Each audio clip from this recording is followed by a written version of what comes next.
On 17 August 2017, Trial Chamber VIII of the International Criminal Court issued a reparations order in the case of Ahmad Faqi Al Mahdi.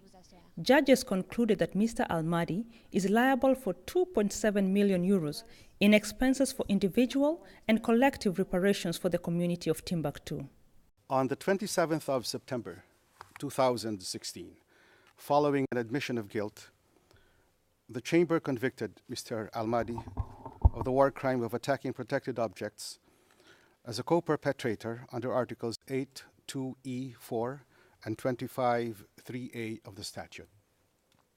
10 protected objects were attacked in Timbuktu, Mali, between around the 30th of June 2012 and the 11th of July 2012.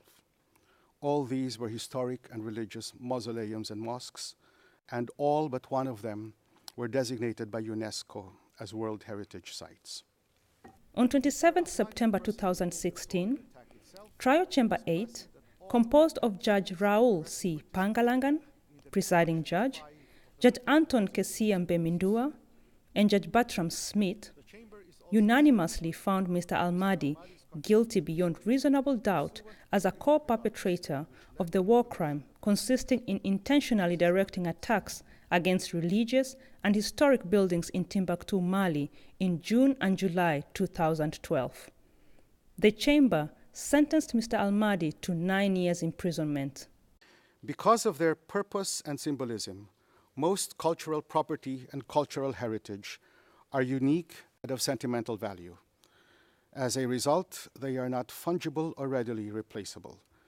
The destruction of international cultural heritage thus carries a message of terror and helplessness. It destroys part of humanity's shared memory and collective consciousness and renders humanity unable to transmit its values and knowledge to future generations. Reparations in the present case are designed to the extent achievable to relieve the suffering caused by the serious crime committed, address the consequences of the wrongful act committed by Mr. Ahmadi, enable the victims to recover their dignity, and deter future violations. Reparations may also assist in promoting reconciliation between the victims of the crime, the affected communities, and the convicted person. The Chamber ordered reparations for 3 categories of harm: damage to the attacked historic and religious building, consequential economic loss, and moral harm. Reparations are to be collective for rehabilitation of the sites and for the community of Timbuktu as a whole to address the financial loss and economic harm as well as the emotional distress suffered as a result of the attack. It may also include symbolic measures such as a memorial, commemoration, or forgiveness ceremony to give public recognition of the moral harm suffered by the Timbuktu community and those within it. The Chamber also ordered individual reparations for those whose livelihoods exclusively depended upon the attacked buildings and those whose ancestors' burial sites were damaged in the attack. The Chamber has already concluded that it considered Mr. Al Mahdi's apology to be genuine, categorical, and empathetic. قد تسلطت علي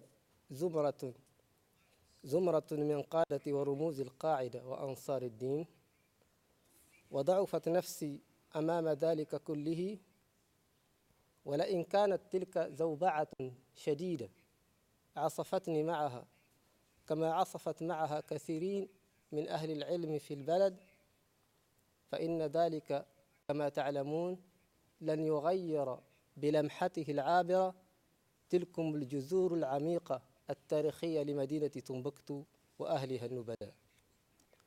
وأرجو أن تكون لي هذه السنوات التي أقضيها في غياهب السجن ومعاناته بمثابة النار المطهرة التي تؤهلني إلى أن أكون لائقا بأن أحظى بالعفو من القلوب التي تسببت بجراحها. وقبل النهاية أريد أن أسدي نصيحة إلى كل المسلمين في العالم ألا يقدموا على مثل هذه الأعمال التي يشتد ضررها ولا طائل تحتها ولا نفع منها. As a symbolic measure, to ensure that victims have access to Mr. Al Mahdi's apology, the Chamber orders the registry to produce an excerpt of the video of Mr. Al Mahdi's apology and post it on the court's website. The Chamber ordered €1 symbolic to be received by the Malian state and UNESCO, given the specific nature of the case. Noting Mr. Al Mahdi's indigence, the Chamber encouraged the Trust Fund for Victims to complement the Reparations Award and provide broader assistance for victims in Mali.